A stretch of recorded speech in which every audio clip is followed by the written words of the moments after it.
Muy buenas tardes tengan todos nuestros miradores, oidores, seguidores, bebedores, masticadores y regurgitadores de nuestro canal de YouTube, La Comuna de la Palabra. Nuevamente, como cada semana hacemos, tenemos esta ocasión un programa, una charla con la participación del doctor Felipe Cruz Pérez de la Facultad de Psicología de la UNAM, con quien tendremos la ocasión de charlar un poco sobre algunas preocupaciones que tienen familiares o personas vinculadas con un ser humano que ha sido diagnosticado con el trastorno del espectro autista. En algunas ocasiones aparece como diagnóstico con síndrome de Asperger. Sin embargo, antes de entrar en materia, no quisiera dejar de recordar, como cada semana hemos hecho desde que comprometimos este mensaje ineludible, a partir del hecho de que se ha cumplido una semana más, ya un mes más, ya estamos en junio, eh, ya tenemos más de una década de la desaparición forzada de los 43 jóvenes de la Escuela Normal Raúl Isidro Burgos de Tixla de Guerrero, en Guerrero, o la Escuela Normal Rural de Ayotzinapa. No queremos dejar de señalar que esta ocasión lo seguimos recordando porque es una deuda histórica que tiene el Estado mexicano, sin importar quién gobierne. Cuando el entonces presidente Andrés Manuel López Obrador no era presidente y estaba en campaña, se comprometió a entregar la verdad histórica y hasta ahora no tenemos ni siquiera la verdad a secas.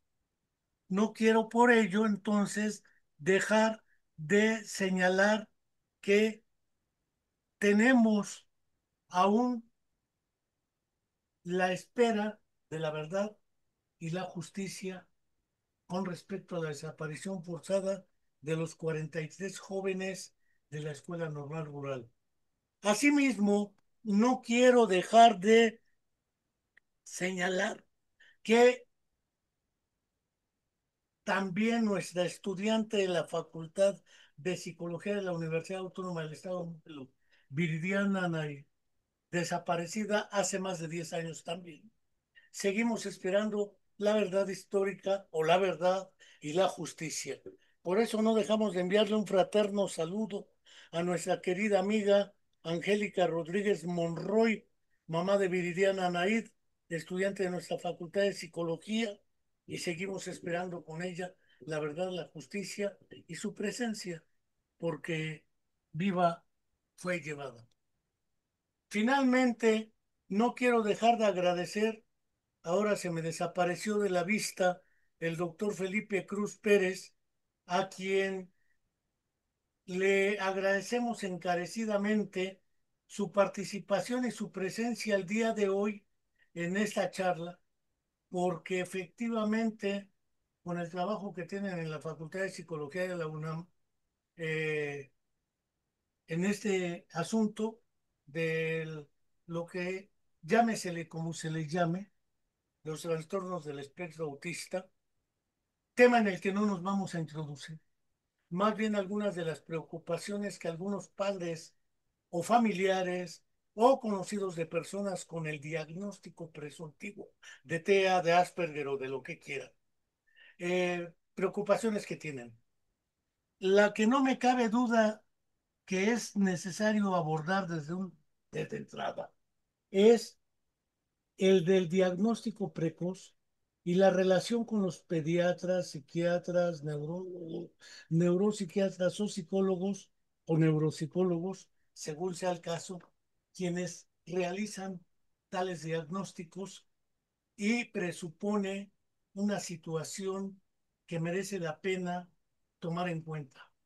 ¿Cómo favorecer un diagnóstico precoz en este caso? El segundo asunto que sin duda cabe es el del papel de psiquiatras, neurólogos, porque luego los neuropsicólogos mandan a los familiares, vaya a ver al psiquiatra para que le dé el diagnóstico y si de una vez puede le dé un psicofármaco. Algunos neurólogos, neuropsiquiatras también suelen diagnosticar y administrar fármacos. Por fortuna, los psicólogos o neuropsicólogos no tenemos esa facultad legal. En consecuencia, no podemos recetar o dejar de recetar o desrecetar el consumo de ciertos medicamentos. Sin embargo, lo que es la intervención, el otro asunto es psicoterapia. Psicoterapia a la persona con TEA, a la familia con TEA, educación escolar, cómo manejar la cuestión de la educación escolar, la relación con sus semejantes, porque luego llegan familiares que dicen, es que en la escuela me mandaron, dicen que porque quieren que el niño socialice, que el niño, bueno, eso es lo que quiere la escuela. Creo que hay que ir abundando una serie de cuestiones que a los familiares les preocupan y que esta ocasión, gracias a la intervención del doctor Felipe Cruz, una persona bastante experimentada en ella, muchos años de trabajo práctico y documental, cursos, talleres, etcétera, y no necesito leer un currículum en extenso, basta ver a su espalda una serie de cabecitas que tiene arriba de su cabeza, una serie de libros que tiene abajo Oh, de las cabecitas, una serie de libros a su derecha y adornos. Parece ser que nos pusimos de acuerdo para empezar a eh, plantear esta cuestión. Muchas gracias, Fel Cruz, y comenzamos como se debe. pues gracias por la invitación, Enrique. Sí, hacía tiempo que no comentábamos y no platicábamos, entonces, como diría el buen René Santoveña, espero que hoy me dejes hablar.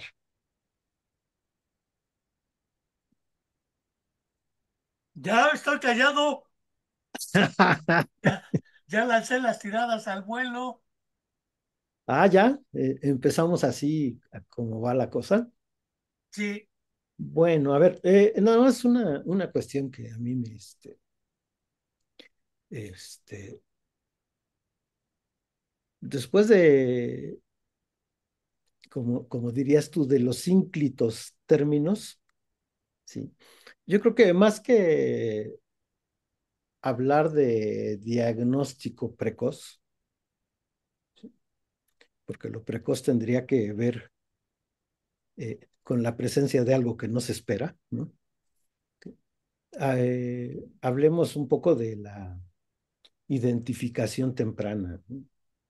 Temprana de indicadores, ¿no? Y probablemente identificación temprana de marcadores biológicos, ¿no? Pero bueno, es al declararme no experto en el análisis de toda esa gama de indicadores biológicos, ¿sí? Hablemos un poquito de los indicadores de función, ¿no? Entonces, si hablamos de los indicadores de función desde una perspectiva del análisis de la actividad mental, de la actividad psicológica, podríamos decir que pues en la actualidad hay toda una serie de indicios y de indicadores de que el funcionamiento mental, que el funcionamiento psicológico se va desarrollando y que hay aspectos que permiten inferir toda una serie de, de, de elementos que pueden estarnos hablando del desarrollo de lo que más tarde serán identificadas como funciones psicológicas ya en la actualidad, ya desde la fase gestacional, ¿no? Entonces, Pregunto, sí, detrás del verbo inferir, sí. supongo estás presuponiendo una categoría similar a una hipótesis diagnóstica.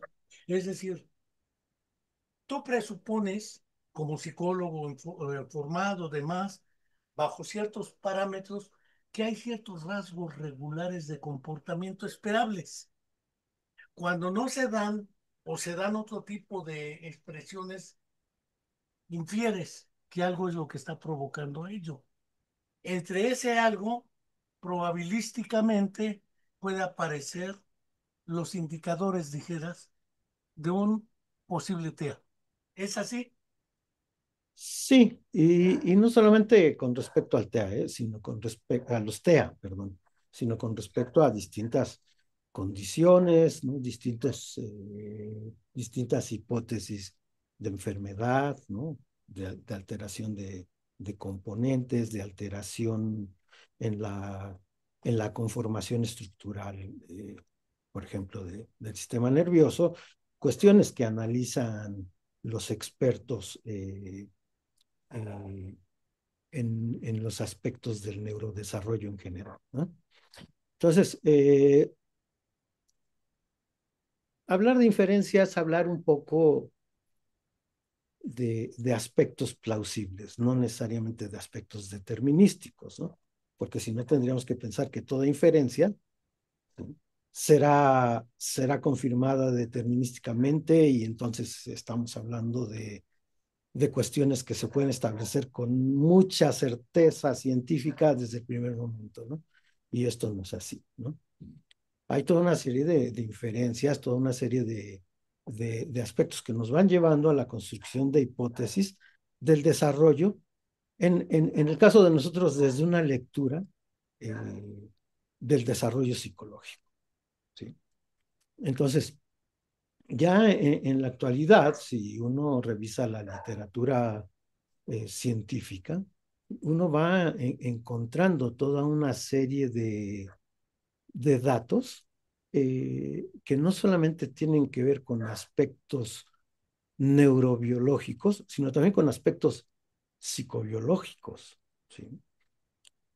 Indicadores que nos van dando pie a comenzar a construir hipótesis de cómo se van a ir desarrollando aspectos que más tarde serán relacionados pues con funcionamiento mental, como puede ser funcionamiento de memoria, funcionamiento de aspectos atencionales, funcionamiento de aspectos motores, ¿sí?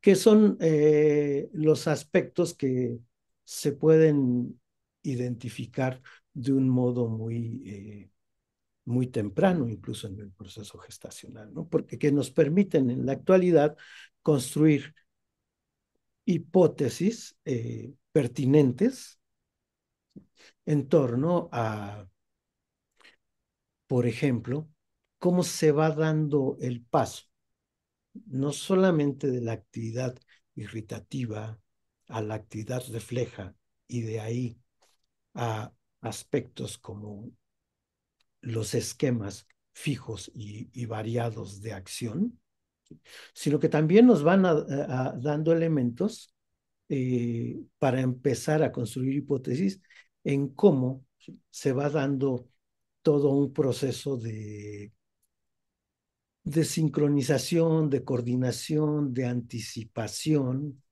¿sí?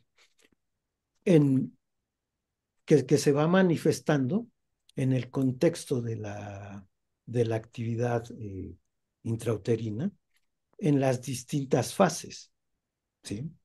Esto es muy importante porque en las últimas 2 o 3 décadas, eso nos ha permitido dejar de restarle 9 meses o, digámoslo así, conservadora, por lo menos 7 meses, uh-huh, a las consideraciones que hacemos en torno al desarrollo psicológico. Anteriormente, tú te acordarás que pues, eh, hubo momentos en que toda consideración del desarrollo psicológico, eh, sobre todo desde una perspectiva conductista, se hacía a partir del día cero, y el día cero era el día que nacías, ¿no? El día que te paría tu mamá, ¿no? Pero ¿qué pasaba con los meses, digámoslo así, preparatorios, gestacionales, ¿no?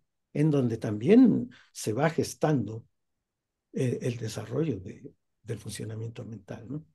Entonces, Incluso tú por eso, recordarás por un eso, trabajo de Gesell al respecto.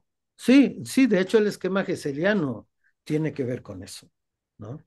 Y eso contrasta mucho con algunas posturas, ¿cómo podríamos decirlo? Ortodoxas, puristas, Dogmática. dogmáticas, soberbias, en fin, ¿no? Que por ejemplo, uno lee muchas veces los comentarios de algunas personas que, por ejemplo, dicen, no, como yo me muevo en la neuropsicología y la neuropsicología es pura, sí, no me hablen de Freud y de psicoanálisis porque fuchi, ¿no?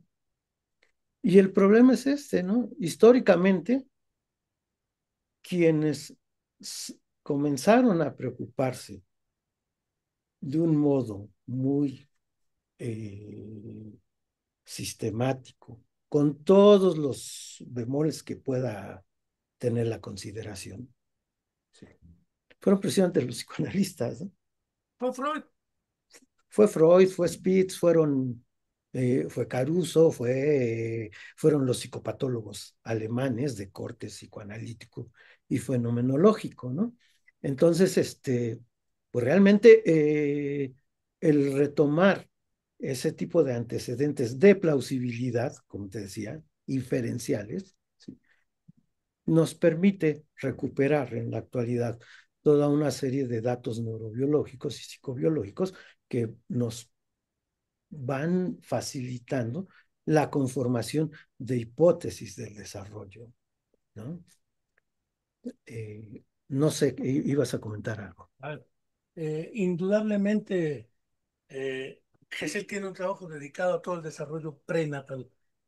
Sí. Un trabajo clásico que casi nunca se leyó. Más bien se leyó del primero al quinto año de vida en varios tomos de Gesell y Ujú. se empezaron a hacer escalas.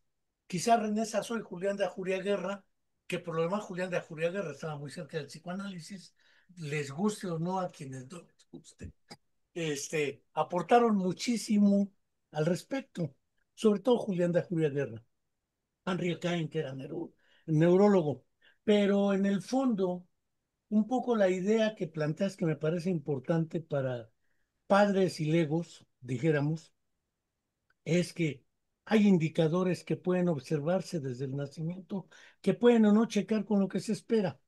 Voy a hablar solamente de dos fenómenos que mencionaste directamente, sin mencionarlo directamente, la atención conjunta. El desarrollo de la atención que ha dado mucho para ahora los TDAH, con H o sin H, los trastornos de atención. Pero la atención parece ser que fuera una actividad estrictamente cerebral y no lo es. La atención conjunta y la comunicación prelingüística entre la madre y el hijo, o quienes sean, son dos indicadores clásicos que te permiten elaborar algunas hipótesis. Utilizaste un término que me gusta mucho, plausibles, no causales ni deterministas, en plantear no el clásico, ¿te mira a los ojos o no? ¿Brinca o no brinca? Porque ese tipo de criterios están muy sesgados. Ese es un asunto en cuanto a los parámetros de identificación. El otro asunto es qué hacer, con quiénes ir, neurólogos, médicos, psiquiatras, neuropsiquiatras, neuropsicólogos, psicólogos, etcétera. Porque es ahí donde las familias no encuentran dónde buscar la ayuda y la orientación. Y en las escuelas, desde los preescolares o de los kinderes, los empiezan a excluir. Y entonces son los que empiezan a pedir, tráigame el diagnóstico, llévelo con el psiquiatra, llévelo. ¿Qué hacer ante esas primeras circunstancias? Pues yo creo que desde mi muy particular punto de vista, creo que todo ese tipo de cuestiones también está ligado a inferencias, ¿no? A, a una serie de hipótesis que van surgiendo, de dudas que surgen en los familiares, en los profesores, ¿no? En los cuidadores, pero que realmente tendrían que comenzar a ser contestadas médicamente. Si nosotros pensamos en cómo solucionar toda una serie de interrogantes que van surgiendo, ¿sí?, en esos niveles, tendríamos que plantearnos algo que no es solamente formalístico, sino que es científico y está muy bien demostrado, ¿sí? Y que tiene que ver con el hecho de que el diagnóstico de cualquier condición, de cualquier síndrome, de cualquier enfermedad, ¿sí?, o de cualquier disrupción del desarrollo, ¿sí?, por mencionar algunas, ¿sí?, tiene que comenzar siendo médico. O sea, tiene que comenzar siendo médico y en el caso concreto del, de los trastornos del neurodesarrollo, de los trastornos del espectro autista, no hay, no hay excepción. Realmente la duda puede surgir en el psicólogo, en el pedagogo, en el profesor de grupo, en la cuidadora, en el vecino, en los padres, ¿sí? Esa es la duda, ¿sí?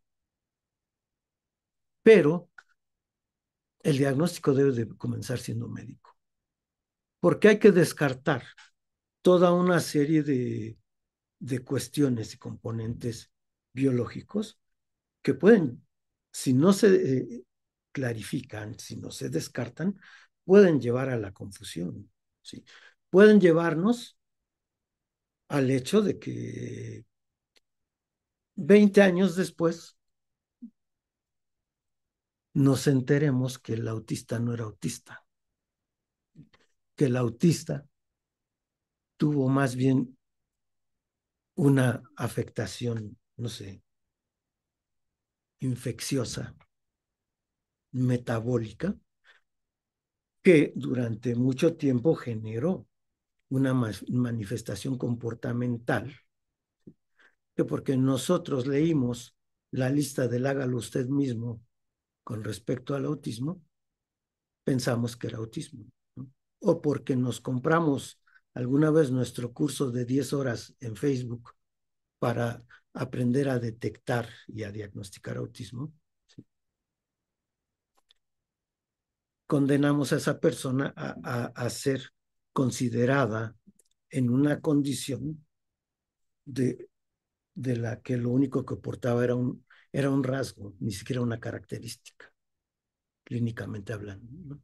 Entonces, yo sí creo que la tarea diagnóstica de estos aspectos comienza por el diagnóstico médico especializado, médico clínico. ¿Y esto qué quiere decir? Comienza, sí, con el médico pediatra, sí, con el médico neuropediatra, con el médico paidopsiquiatra, ¿sí? Y tendría que seguir con especialidades en otro nivel, como la genética, como la endocrinología, ¿no? Porque el diagnóstico de cualquier condición o de cualquier enfermedad o de cualquier síndrome, es un diagnóstico transdisciplinario, ¿sí? Y yo creo que ahí los colegas psicólogos, los colegas neuropsicólogos, regularmente protestan cuando yo hago este comentario, ¿sí? Pero ojo, diagnosticar una condición o diagnosticar una enfermedad, ¿sí? No es tarea de psicólogos, no es tarea de neuropsicólogos, ¿sí? Algunas veces en los seminarios, en la licenciatura y en el posgrado aquí en la UNAM, ¿sí? La gente evidentemente cuestiona esto, ¿no? Y dicen, bueno, pero entonces, si los psicólogos no hacemos eso, ¿qué es lo que sí, qué es lo que sí hacemos? Yo decía, pues diagnosticamos, pero nosotros no diagnosticamos ni la enfermedad ni la condición. Nosotros lo que diagnosticamos es el estado de funcionamiento mental, psicológico, ¿sí? De estas personas que han sido diagnosticadas médica transdisciplinariamente, por ejemplo, con la condición autista, ¿sí? Pensemos dos cosas. Todos los estudios del grupo de Londres, Baron Cohen, Alan Lees, Utah Fried, sobre el X frágil y la idea del cromosoma X. Obviamente eso no le toca al psicólogo, aunque nos paremos de pestañas. ¿Sí? Eso le toca a los genetistas y al gremio médico. Segundo, hay un conjunto de trastornos, vale el concepto ideado por Spitzer, para deshacerse de la vieja discusión de si existe o no la enfermedad mental de Thomas Szasz y otros. Para no utilizar enfermedad, utilizar un trastorno, aunque es un concepto todavía ambiguo epistemológicamente, no nos vamos a meter ahí. Pero utilizaste una palabra compuesta que es de muy reciente. Ahora hay un chorro de neuromierdas, dijera un neuropsicólogo catalán o de neurocosas, neurocoaching, neuroeducación, neuroorientación. Utilizaste neurodesarrollo y con el prefijo trastornos del neurodesarrollo. Me gusta mucho el término desarrollo porque desde que Ángel Rivière planteó el asunto, que me parece crucial, dice es un problema del desarrollo, no es un problema neurológico y ya, o no es un problema educativo y ya. En el desarrollo es donde se observa. Y dices tú literalmente, y según mi opinión, adecuadamente, de los procesos psicológicos. Lo voy a dejar si superiores, mentales, como gustemos. Pero la función del psicólogo y del neuropsicólogo es evaluar y tratar de intervenir en ese contenido de los procesos psicológicos para diagnosticar con escalas neuropsicológicas daños cerebrales, pues ya hay tomografías y hay otras técnicas mucho más precisas que, que un diagnóstico basado en test neuropsicológicos. Creo que ese punto es crucial y nodal. Debe ser un trabajo interdisciplinario. Que no utilizaste el término, pero de principio es médico, porque hay que descartar trastornos autoinmunes. Hay que tratar un chorro de trastornos que no se ven directamente en términos anatomo-funcionales, pero sí en términos fisiológicos o neuroquímicos, ¿sí? Entonces, eso le toca a los médicos. Ya veremos nosotros qué nos toca. Pero los padres tendrían que ir con el pediatra.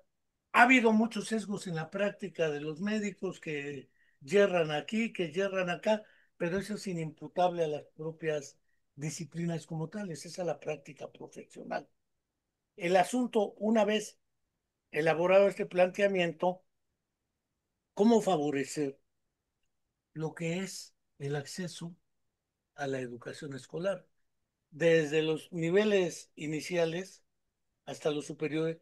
Y es ahí donde veo, entre otras de las fortalezas, la categoría funcionalización. Porque de otra manera, ¿cómo le hacemos? ¿Como neuropsicólogos o como psicólogos? y con dos parámetros más, centrado en la familia, porque no es solo el individuo, y basado en la comunidad, porque no hay de otra.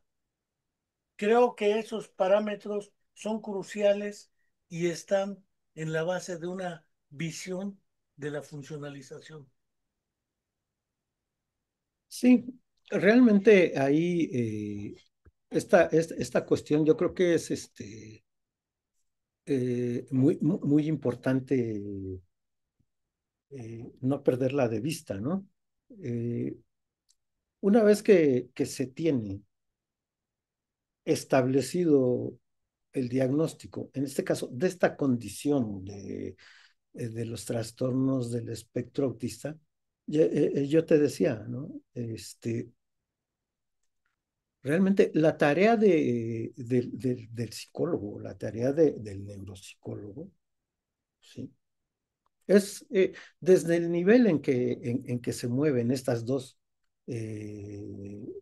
dos modos disciplinares de trabajar clínicamente, se tendría que estar haciendo un análisis, un diagnóstico diferencial de los aspectos que caracterizan el funcionamiento psicológico de estas personas que han sido diagnosticadas dentro del espectro autista, ¿sí? Y una vez que tú tienes la parte diagnóstica, una vez que tú tienes la necesidad de estructurar todo un análisis comprensivo, ya hagámoslo más específico, desde la lectura neuropsicológica, tú tienes la posibilidad de hacer un cotejo programático de aspectos a abordar,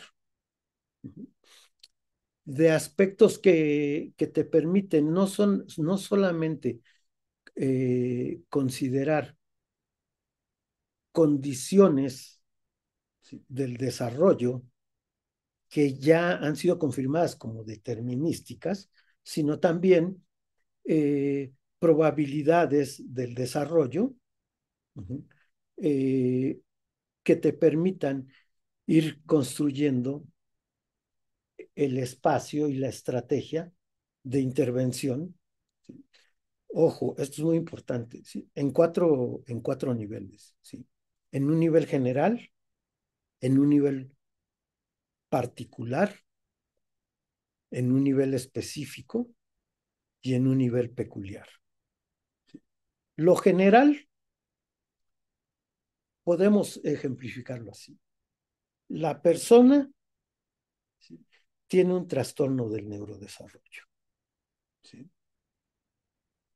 Lo particular es que ese trastorno del neurodesarrollo se identifica dentro del agrupamiento de los trastornos del espectro autista, ¿sí? Lo específico es que esa persona con ese trastorno del neurodesarrollo que identificamos como trastorno del espectro autista tiene problemas intelectuales y de lenguaje, o tiene problemas intelectuales pero no de lenguaje, o tiene problemas de lenguaje pero no intelectuales, ¿sí? Esa es la especificidad. Pero la peculiaridad, ¿sí?, es que independientemente de que tiene todo eso, clínicamente hablando, ¿sí?, esta persona no hace cosas que se espera que no haga, pero al mismo tiempo hace cosas que no se espera que haga, o no hace cosas que se esperaría que hiciera. Esa es la peculiaridad de cada persona, ¿no? Y esto ha sido muy importante en la construcción de esta propuesta de funcionalización cognitiva, porque nos permite recuperar la máxima clínica neurológica, ¿sí?, de que no hay dos cerebros iguales. ¿Sí? La máxima clínica psicológica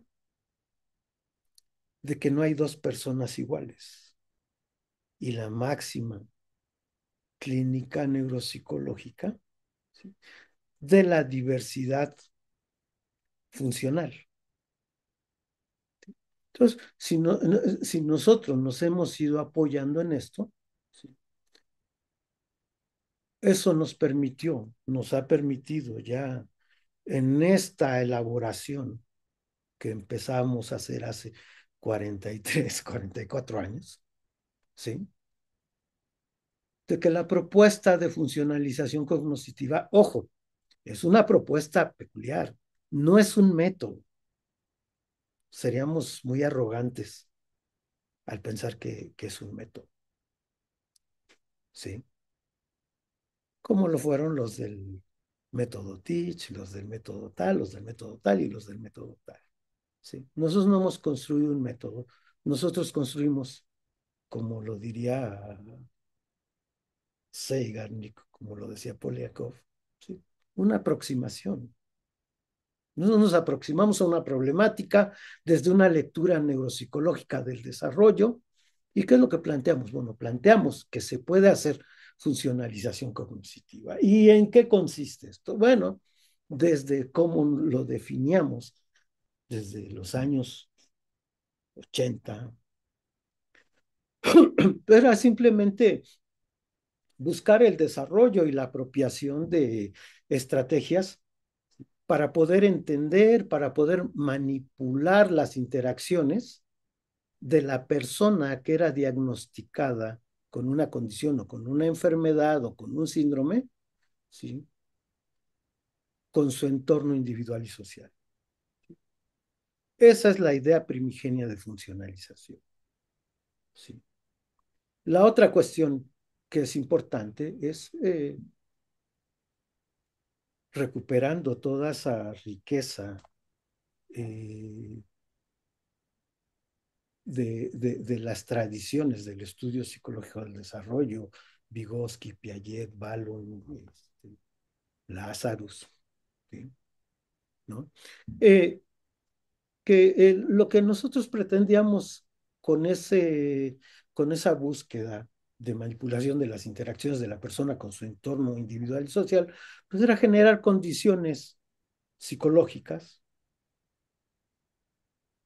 cognoscitivas, ¿sí?, para que eh, estas personas pudieran asimilarse y adaptarse a los requerimientos contextuales, ¿no? Y ahí, cuando hablamos de asimilación y adaptación, evidentemente la, las nociones hacen referencia a la noción psicogenética piagetiana, ¿sí?, pero también incorporan en la noción toda una serie de consideraciones eh, vygotskianas con respecto al desarrollo de las funciones mentales, ¿no? Como tú dices, ahorita no hablemos de lo superior o lo inferior, aunque está muy claro, ¿sí?, para quien se confunda, ¿sí? Cuando hablamos de lo inferior, estamos hablando de toda una serie de aspectos que se van a manifestar fundamentalmente en la fase de consolidación estructural inicial del sistema nervioso, ¿no? Porque hay gente que descalifica, ¿no? Hay gente que dice, ah, bueno, es que, y fíjate, lectores, ¿no?, de Vygotsky, ¿no?, te dicen, no, no, pero es que si hay funciones superiores, eso quiere decir que hay funciones inferiores. ¿Cuáles son las funciones inferiores? ¿No? Y si leíste a Vygotsky, tienes que entender que cuando hablamos de funciones inferiores estamos hablando del funcionamiento que se comienza a manifestar precisamente en la fase de conformación, ¿no? En esta fase de la que se ocupa el estudio del neurodesarrollo, ¿no? Entonces, ¿qué es lo que nos permite eso? Más allá de las discusiones conceptuales. Pues si nosotros generamos desde la funcionalización cognitiva aspectos que pueden facilitar la asimilación y la adaptación de estas personas, pues evidentemente estamos tratando de impactar en el desarrollo de las capacidades funcionales que nos van a llevar posteriormente al desarrollo no solamente de habilidades, sino también de dominios psicológicos. ¿Sí?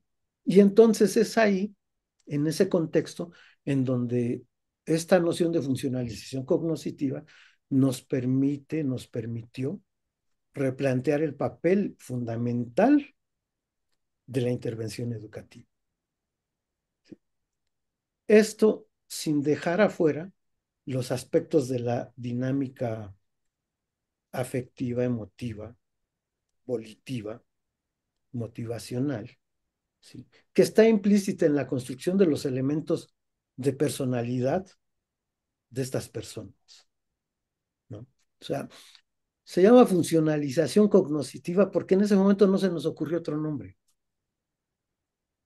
pero realmente el plano de funcionalización tiene que ver, al menos, con el análisis de todos estos aspectos de funcionamiento psicológico. No solamente de los cognitivos, no solamente del cognition de la psicología funcionalista norteamericana, bueno, anglosajona, ¿no? Sino con los aspectos psicológicos en general, de los aspectos objetivos, pero también de los aspectos subjetivos, ¿no? Porque eso muchas veces le da miedo a la gente. Eso es en el plano de la conceptualización de funcionalización cognitiva. Ahora, ¿qué nos ha permitido ir haciendo este tipo de cuestiones eh, en el trabajo práctico? Bueno, nos ha permitido abordar la relevancia del trabajo educativo de estas personas, ¿sí? desde, desde cinco ejes que han sido fundamentales en toda esta elaboración teórica, conceptual y aplicativa, ¿sí? Por un lado, nos permitió desarrollar una estrategia neuropsicológica del desarrollo de algo que nosotros recuperamos de la tradición de la psicología inglesa de los años 40, 50, que tenía que ver con el análisis de tareas. El análisis de tareas surge como un aspecto importante de la necesidad de estudiar los rendimientos psicológicos en el contexto de la automatización, ¿no? A partir de ese análisis de tareas que en otro momento podríamos profundizar, comenzamos a construir algo que nosotros eh, posteriormente denominamos el análisis por tareas neuropsicológicamente orientado, ¿sí? Que es toda una metodología que hemos estado usando por lo menos en los últimos 35 años con una eficacia muy importante, complementándolo evidentemente con aspectos educativos, con aspectos pedagógicos, con aspectos didácticos, ¿sí? Y también con toda una serie en su primera época, con toda una serie de recursos, eh, vamos a decirlo así, estéticos, ¿no? Porque mucho de lo que comenzamos a hacer, lo comenzamos a hacer desde la perspectiva del análisis de la actividad lúdica, de la actividad de juego, ¿sí? De la actividad que posteriormente se conoció como actividad compleja, ¿no?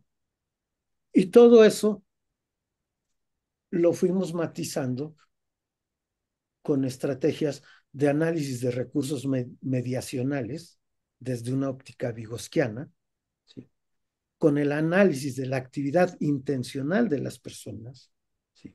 Desde una perspectiva luriana, sí, pero también de autores como el Koning, como Saporoshetz, ¿no? Hasta Ya tiene Dennett. influencia más de nuestra formación en la psicología rusa, ¿sí? Y algo que fue muy importante y que fue muy enriquecedor en el conocimiento circunstancial y enriquecedor que tuvimos, por ejemplo, con Ángel Rivière, ¿sí? Con Nuta Fried, ¿no? Eh, de comenzar ya en los años, principios de los años 90, ¿sí? Con la propuesta del eje de análisis del sentido, de construcción del sentido, de análisis representacional y análisis del acceso representacional, ¿sí? Desde la perspectiva de las implementaciones que hacíamos en el trabajo. Quiero agradecer a Violeta Chapa, mamá de un niño diagnosticado con autismo, y hace una pregunta que me parece muy esperable. ¿Cómo se instrumenta esa funcionalización cognitiva en la práctica? Tengamos claro que, como bien dices, entre 40 y algo y 35 años empezamos con esto. En la UNAM lo vienes trabajando de hace años. Creo que los dos únicos programas que tienen ese nombre de funcionalización cognitiva es el de la Universidad Autónoma del Estado de Morelos y el de la Facultad de Psicología de la UNAM.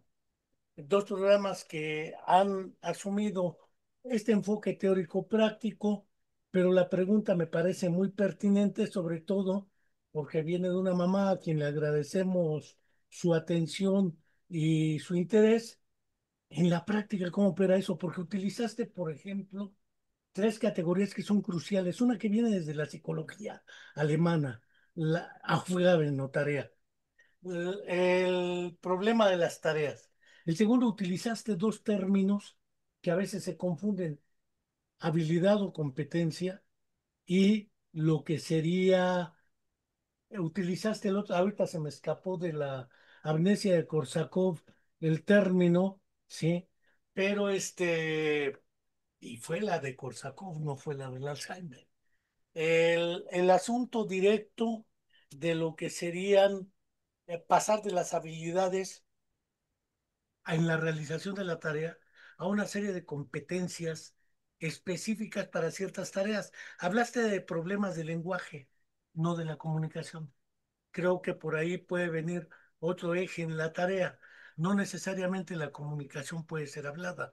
Hay diversas estrategias de comunicación y a lo mejor en lo concreto, porque me parece interesante la pregunta de, de Violeta, creo que no me equivoco en el nombre, este, sí, de Violeta Chapa, en lo concreto, cómo pasamos a estas cuestiones en la funcionalización cognitiva, en la práctica. Sí, yo creo que es muy importante eso, ¿no? Mira, digo, con eso me refiero a ese tipo de preguntas, de cuestionamientos, ¿no? Porque eso nos ha obligado a aterrizar las cosas, ¿no? Porque todo en el discurso puede ser bien bonito, ¿no? Y, y como tú decías alguna vez, y bien egregio, ¿no? Bien Egregio y declarativo, sabio. sí, egregio y sabio e ínclito, ¿no? Pero el problema es que, que le, qué le comunicas a las personas que tienen que estar en la cotidianidad, ¿sí? Remando con eso, ¿no? Con esas problemáticas. Bueno, mira, yo creo que esta parte es contextual. Te voy a hablar de, de tres contextos, tratando de arrojar luz sobre la pregunta que se hace. ¿Sí? La primera, sí, hay un contexto en el que son cuarenta y tantos años de ir construyendo esta propuesta, ¿sí? Y en ese contexto, nosotros aprendimos que realmente tú no puedes trabajar solamente en la idea de la modificación de conducta. La modificación de conducta es una herramienta muy importante solo al principio de la intervención, ¿sí? Y aunque no se dé una modificación de conducta total, ¿sí? Y ojo, me atrevo a decir, nunca en ningún caso, hay algo que es muy importante, y es que las personas, hablemos específicamente del autismo, ¿sí? Las personas en la condición autista, sea lo que sea, pase lo que pase, se comunican, sea lo que sea, pase lo que pase, aprenden. Y ese es el punto importante, ¿sí? Ese es el punto importante porque entonces eso se volvió para nosotros un reto de ir trabajando paralelamente, ¿sí? Con los centros de atención educativa, con las personas que atienden, ¿sí? En lo privado, ¿sí? O en lo público. O en lo público, ¿sí? Educativamente a los niños, ¿sí? Tener que trabajar en simultáneo con los padres, tener que entrenar y capacitar a profesores, a cuidadores, ¿sí? Y tener que informarles, ¿sí? De toda una serie de avances, de retrocesos, de estrategias, ¿sí? Que se requiere ir llevando en paralelo, ¿sí? Ahora, yo decía que es contextual por lo siguiente. Hay ámbitos en donde se tienen las condiciones y los recursos para hacer todo eso al mismo tiempo, ¿sí? Hay familias que tienen la disposición y el tiempo para hacerlo e involucrarse directamente. Hay familias que tienen la necesidad, pero no tienen ni el tiempo y los recursos para involucrarse directamente, ¿sí? Y hay familias también que no tienen la disposición y te dicen, no, pues yo se lo dejo, yo le pago y usted haga lo que tiene que hacer, ¿no? Es contextual, ¿no? También contextual es el modo de implementación, ¿sí? El modo en que se implementa no es lo mismo, por ejemplo, en la Facultad de Psicología de la UNAM, en donde tenemos todo un eje formativo actualmente de 8 semestres más 2 años de posgrado en donde vamos formando a la gente, ¿sí? Con toda, con todo un grupo de profesores que los van formando en distintos aspectos, ¿sí? Porque en la actualidad no soy solamente yo, ¿no? Son mis compañeros que forman a los alumnos en aspectos de psicofisiología, de neurofisiología, ¿sí? De toda una serie de aspectos específicos de la neurobiología y la psicobiología, ¿sí? A otros ámbitos en donde pues muchas veces la formación de los alumnos, de los clínicos, ¿sí? Quizá si les va bien pasa por 2 o 3 actividades académicas en toda su historia formativa, ¿sí? Entonces eso lleva muchas veces a que se reproduce un modelo muy clásico en el sentido de, pues te lo atiendo 1 hora a la semana y ya, ahí muere, ¿sí? Ese es un problema, ¿sí? Ahora, tú conociste, tú has conocido eh, esto que nosotros este, bautizamos alguna vez como la escuelita, ¿no? Sí, ¿no? En la escuelita, ¿qué hacíamos? Pues estábamos, era todo el día, era todo el día, los 5 días de la semana, sí. O sea, era todo el día escolar, ¿no?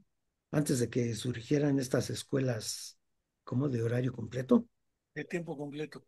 tiempo completo, sí. Nosotros ya lo hacíamos con personas con diagnóstico de autismo, ¿no? Y era intensivo. En esa modalidad es en donde más impacto se tenía en la parte educativa, pero pasa algo, ¿sí?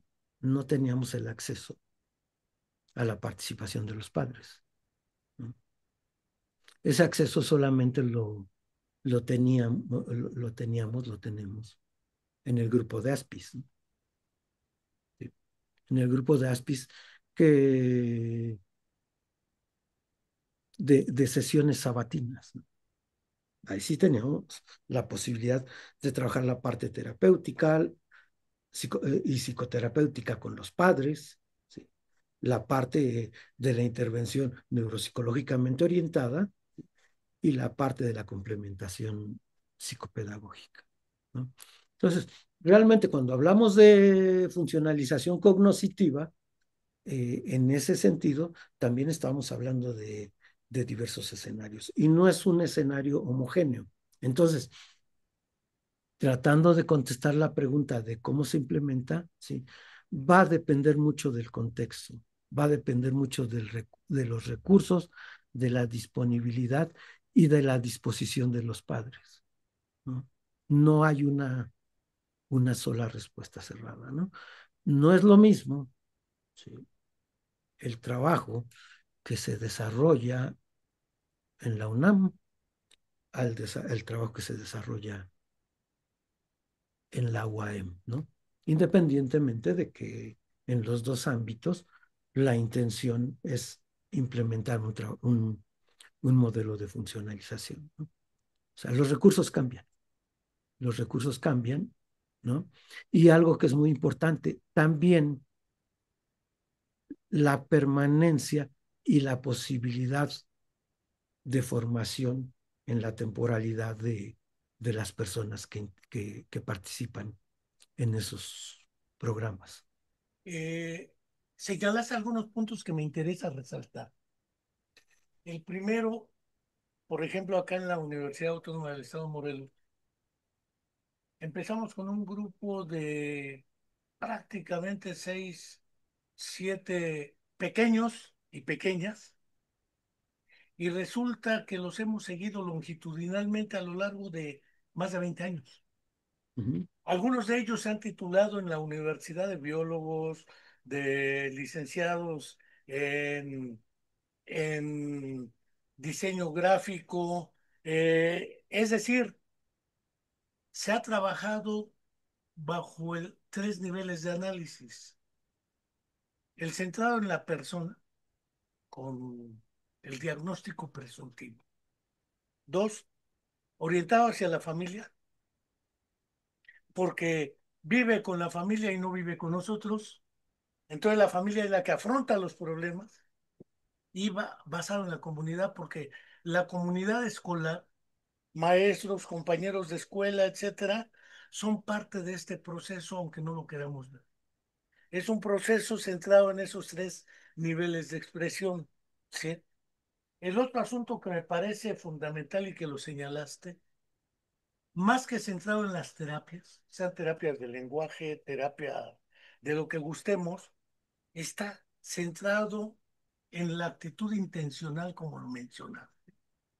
Es decir, que la persona con el diagnóstico presuntivo pueda orientar su actividad intencionalmente. No importa si se equivoca, comete errores o demás. Y el eje fundamental es la comunicación. Hable o no hable. Porque luego se quiere dar terapia del lenguaje y la terapia del lenguaje no es la que permite resolver el problema necesariamente porque no tienen problemas de habla. No son sordos, aunque uno de los primeros diagnósticos sesgados que aparecieron históricamente es el de, yo pensé que mi niño era sordo, me dijeron que era sordo, lo llevé a terapia de lenguaje, le hicieron, pero el problema sigue siendo el de las demandas externas al propio muchacho. La escuela quiere que socialice, la escuela quiere que no delata, que esté quietecito. Una cosa es lo que quiere la escuela, esa actitud intencional fortalecerla en la persona, que implica funcionalizar. ¿Sí? Este, el término cognoscitivo, como bien dices, fue una idea originaria, de principio, ya después parecía innecesario, según se entiende, buscarle otro nombre, porque la historia es la búsqueda de nombres que nos dieran menos. Pasó por psicosis infantil, pasó por Kanner, Asperger, X frágil, Angelman, etcétera. Pasó por trastornos generalizados del desarrollo. Los nombres no nos han permitido resolver nada. El problema no es cómo le llamamos o le dejamos de llamar, es cómo favorecemos la comunicación, la interacción en términos, mencionaba la atención conjunta, compartir esos elementos, aunque no socialice, que es un término mal comprendido desde la interpretación de Durkheim, no por él, sino por quienes dijeron, hay que socializar hasta las fotocopias, dice, ¿no? Como si el término socialización fuera, hay que socializar todo, como ahora está de moda la resiliencia económica, política, jurídica, hay que ser resilientes política, y se pervierten los términos y no nos ayudan a resolver nada. Creemos que efectivamente son los cómo hacerlo. Cómo hacerlo depende de la familia. ¿Tiene más hermanos? ¿Es niña o niño? Porque hemos tenido niñas que ya han llegado a la adolescencia. ¿Y qué pasa con el asunto de la sexualidad? ¿Qué pasa con el asunto de sus intereses? Y entonces es donde vienen otra serie de problemas que no aparecieran. La noción de desarrollo que bien utilizaste. No es lo mismo hablar de niños de 0 a 10 años que de 10 a 20, de 20 a 30, porque los intereses van cambiando también. Las necesidades también. Por eso hablabas de lo general, lo particular, lo específico y lo peculiar. Porque depende de esos factores. Hay familiares que están en condiciones de pobreza, hay personas que están mejores favorecidas económicamente, y eso implica que si va a terapia de lenguaje, va a terapia ocupacional, va con maestro sombra, a escuela particular porque las públicas no lo admiten, el neuropsicólogo y esto, pues resulta que la práctica privada se les vuelve un problema económico también, que no tendría por qué ser así. Entonces creo que lo que vale la pena es efectivamente seguir esos 4 parámetros de lo general, lo particular, lo específico y lo peculiar, orientado hacia la familia y centrado en la persona y basado en la comunidad. Y eso se va instrumentando en la actividad práctica con cada persona en grupo e individual y con las familias, porque de otra manera no está en nuestras manos resolver lo que no está en nuestras manos, sino solamente apoyar a las familias que enfrentan esto. Y no sé si este tipo de aproximaciones de respuesta le den luz a la persona que hizo la pregunta, porque efectivamente ese es un problema gordo, porque además son prácticas muy peculiares, digámoslo así, en la UNAM, en la UAM, pero fuera de ello la práctica privada está en otro canal. ABA, Sí, modificación de conducta, modelos y que empiezan a cobrar lo que quieren. Y se vuelve la charlatanería también. Traiga a su hijo y le quitamos el autismo. Se lo vamos a curar. No se cura. Entonces, ahí dejo mi intervención y ya llevamos prácticamente 1 hora y cachito. Así sí, que si puedes ir amarrando un cierre conceptual en torno al qué y cómo hacer, porque hemos planteado algunas cosas, la escuela, la familia, el entorno, etcétera. ¿Qué quieras plantear algo más, Felipe Cruz? sí. Mira, yo creo que el punto central de esto, en qué desemboca toda esta propuesta o en cada desembocado históricamente, independientemente de los contextos, ¿no? Desembocó en que necesariamente, ¿sí?, el trabajo eh, eh, en este ámbito no es un trabajo de superespecialización, porque especialistas te encuentras cada día más, sobre todo en Facebook, ¿no? Eh, es más bien un trabajo de formación, de conocimiento, de información, que lleva mucho tiempo, ¿sí? Es un trabajo en donde debes de entender que aunque el autismo no es curable, ¿sí?, hay un, hay una posibilidad muy amplia en los planos educativos. Si se pudiera usar el término, tendríamos que asumir que una persona en condición autista es tan educable como una persona que no está en esa condición, ¿sí? O con Y otra, algo muy síndrome de importante, Down, lo que gustes. ¿sí? Y algo que es muy importante es que en, en la actualidad, si una persona es educable, no solamente formalmente, también en el contexto, vamos a decirlo así, doméstico, aunque esté mal usado el término, ¿sí? Hay algo que es fundamental, ¿sí? La única posibilidad civilizatoria que tenemos de mejorar social y comunicativamente es a través de la educación, ¿sí? Y el hecho de que una persona pueda ser funcionalizable y educable es abrirle la puerta o, bueno, ayudar a que ella abra la puerta, ¿sí?, Siguiente. para la interacción social y cultural, ¿no? Ese es un punto fundamental, ¿sí? El otro aspecto, y con esto quisiera concluir, ¿sí?, es de esta última problemática que planteabas, ¿no? La de la charlatanería, ¿sí? Un aspecto importante en el trabajo con estas personas en estos contextos, ¿sí?, es que los familiares siempre tengan presente que toda intervención lleva un cambio y esos cambios llevan a un avance y que ese avance necesariamente les tiene que dar certeza, ¿sí?, sea un servicio que pagan o sea un servicio que reciben públicamente, ¿sí? Y que tengan presente todos los familiares, ¿sí?, que es una obligación legal, ética y moral, ¿sí?, que toda persona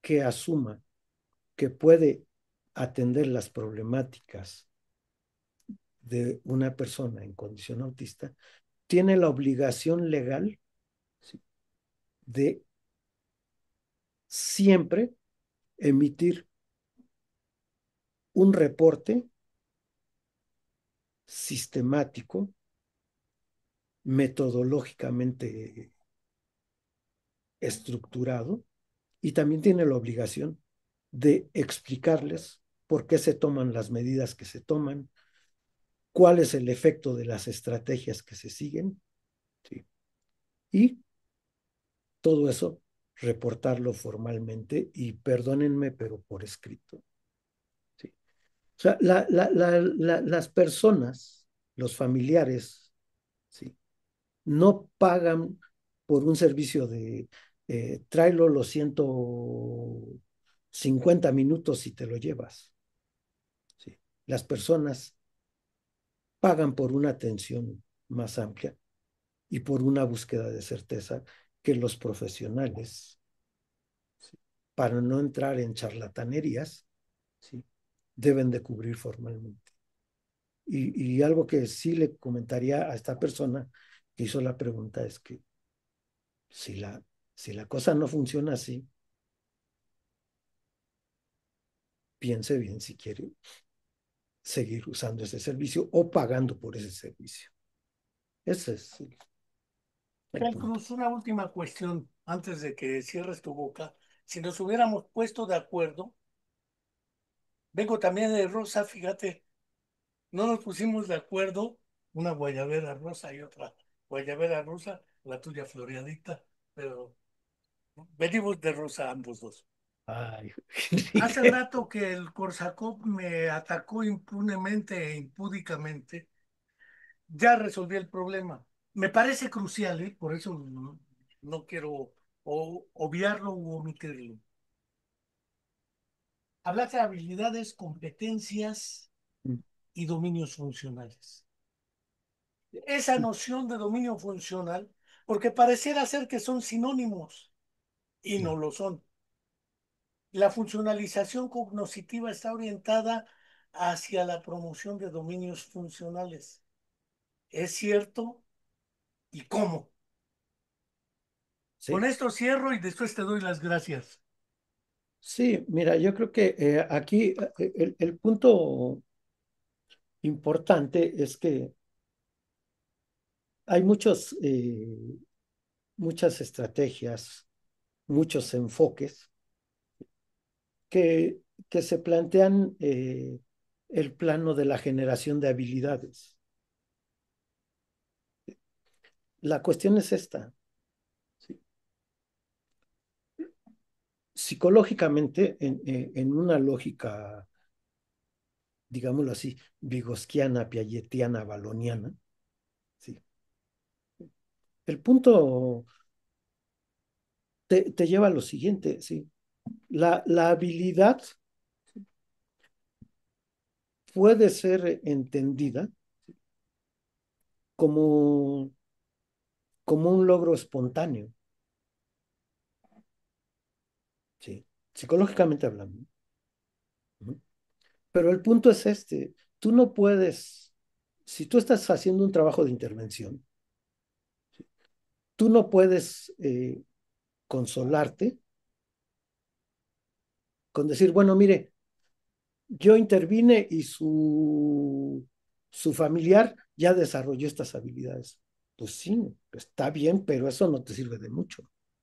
¿Sí? En este contexto, lo que se requiere es que a partir de esas habilidades que ha desarrollado la persona, tu paciente, tu alumno, ¿sí?, es que derive dominios, ¿no? Derive dominios, ¿sí?, que le permitan transformar y ser transformado, ¿sí?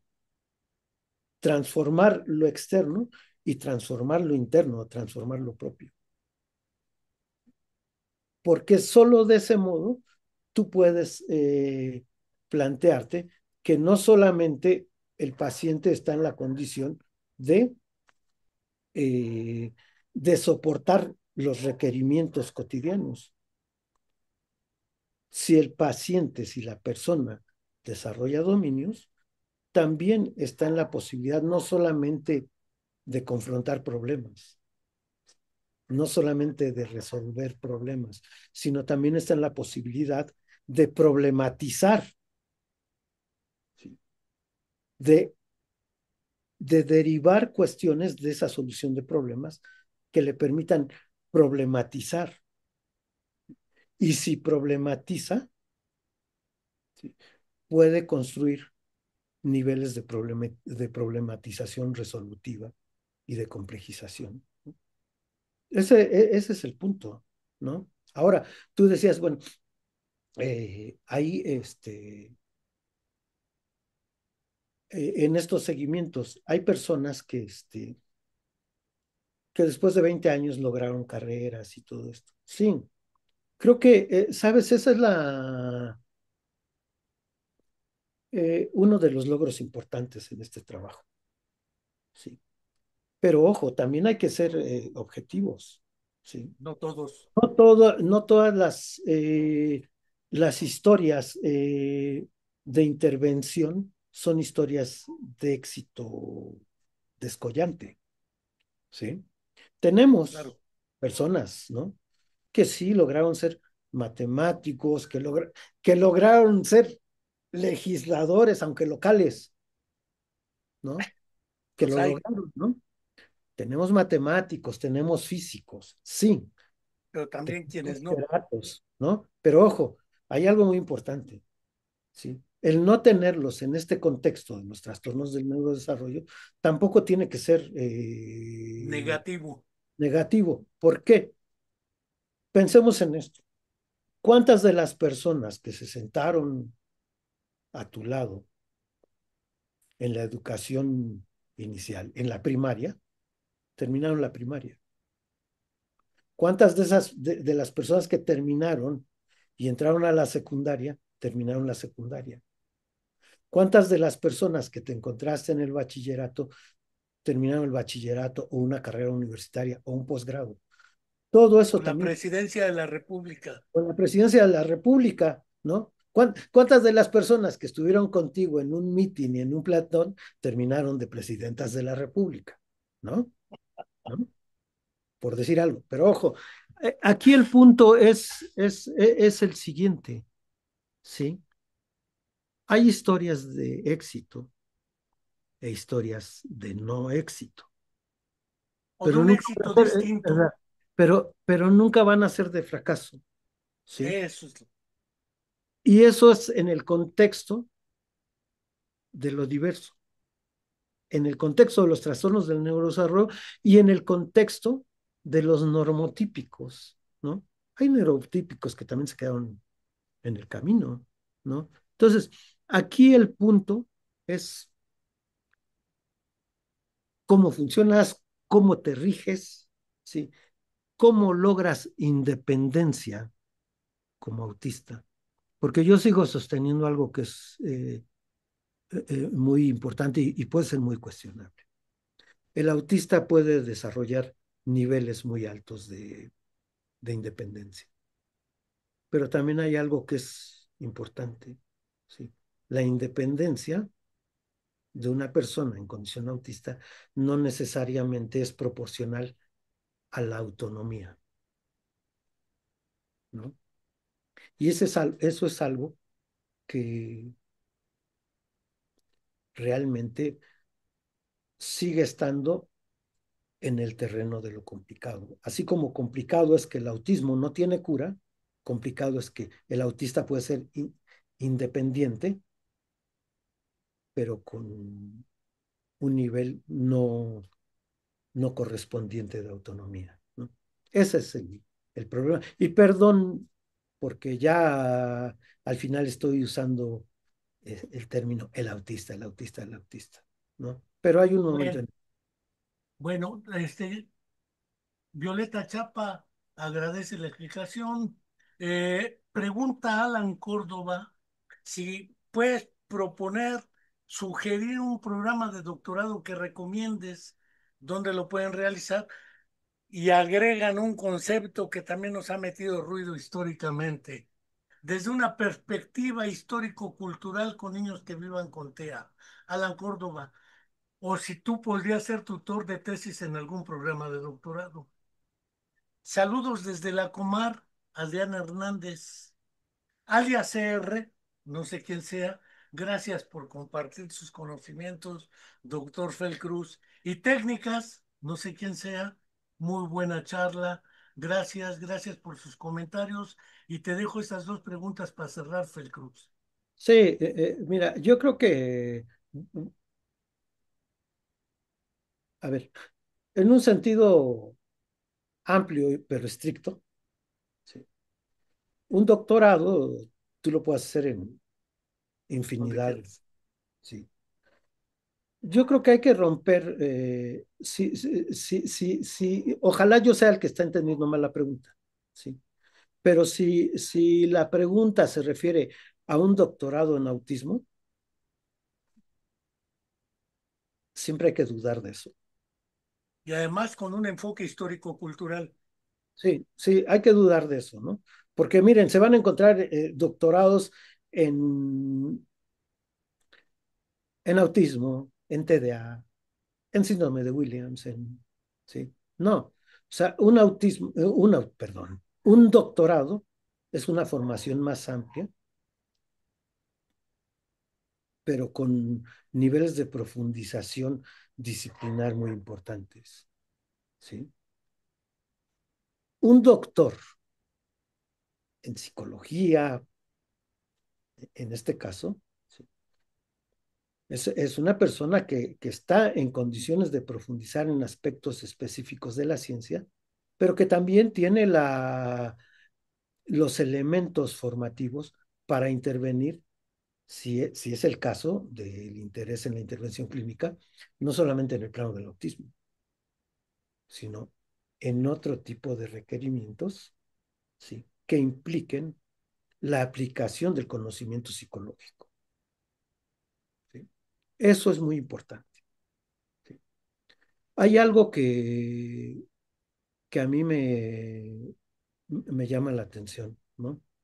Es esta proliferación de propuestas en torno a, a la maestría en autismo y luego la maestría en TDA y luego la maestría en tal cosa y tal cosa y tal cosa. Hay que ser muy cuidadosos con eso, ¿sí? Porque ¿saben? Es más bien la legitimación de este uso de lo que yo hablaba al principio, ¿no? Del hágalo usted mismo, ¿no? Y el trabajo en el contexto ya específico de los trastornos del espectro autista, no es un trabajo de superespecialización, es un trabajo de formación disciplinar amplia, ¿sí? Porque si no, nos condenamos a que en unos años, como sucede en algunos lugares de la República, ¿sí? Formemos 5, 8, 10 generaciones en donde todos salen como expertos en autismo. Entonces, ¿qué vamos a hacer en una ciudad de 3 millones de habitantes, en donde tenemos 2,000, 2,500 expertos en autismo? ¿Qué pasa con los otros requerimientos? ¿Qué pasa con las otras condiciones? ¿Qué pasa incluso con el mercado de trabajo? ¿No?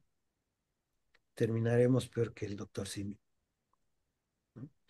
Eso es con respecto a esta parte. Con respecto al enfoque histórico-cultural, yo creo que es un enfoque que nos ha dado mucho formativamente, ¿sí? Pero no es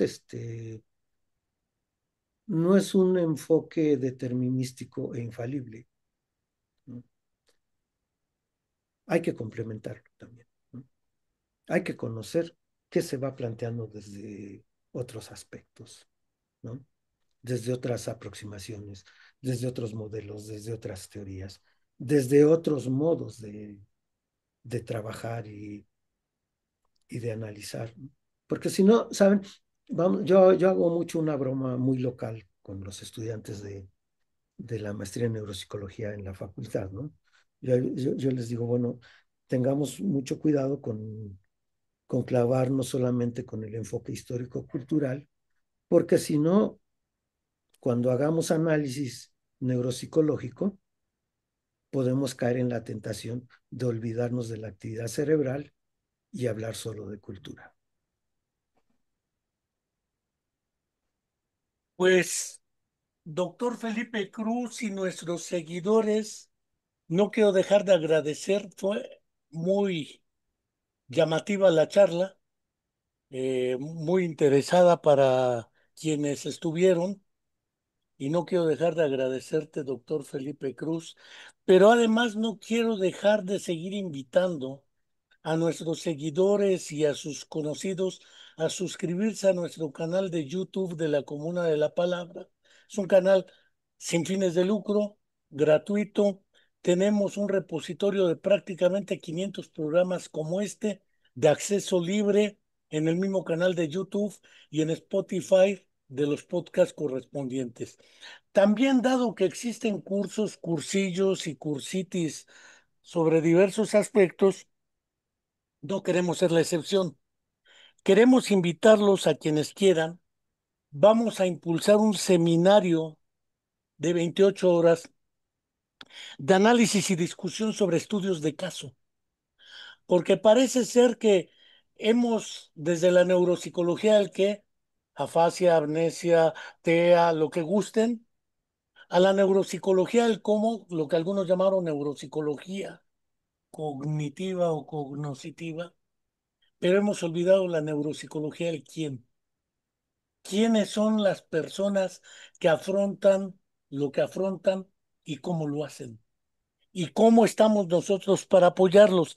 Este seminario de análisis y discusión sobre estudios de casos clínicos en psicopatología y neuropsicología será impartido por nuestro canal, por nuestro Centro de Estudios e Investigación en Neuropsicología del Desarrollo a partir del 24 de junio, todos los martes de las 16 a las 20 horas.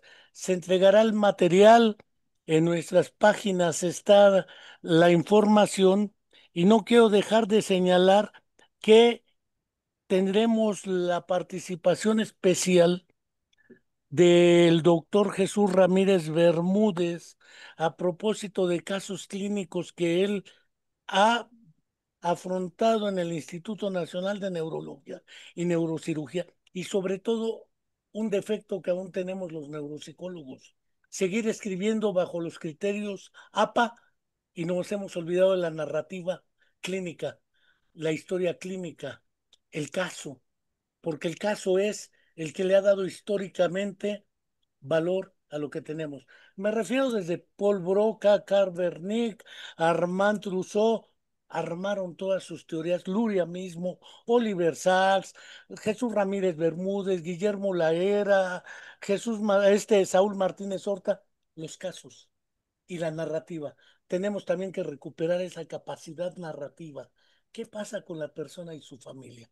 Por eso es que los invitamos a seguir nuestro canal, nuestras páginas en el Centro de Estudios e Investigación en Neuropsicología del Desarrollo que está en Internet y ahí encuentran la información para este seminario. Quienes lo quieran tomar, ahí está la información. Muchas gracias, doctor Felipe Cruz. Muchas gracias a nuestros seguidores. Ahora sí parezco político, con las manos así, político a la usanza. Y hasta la próxima.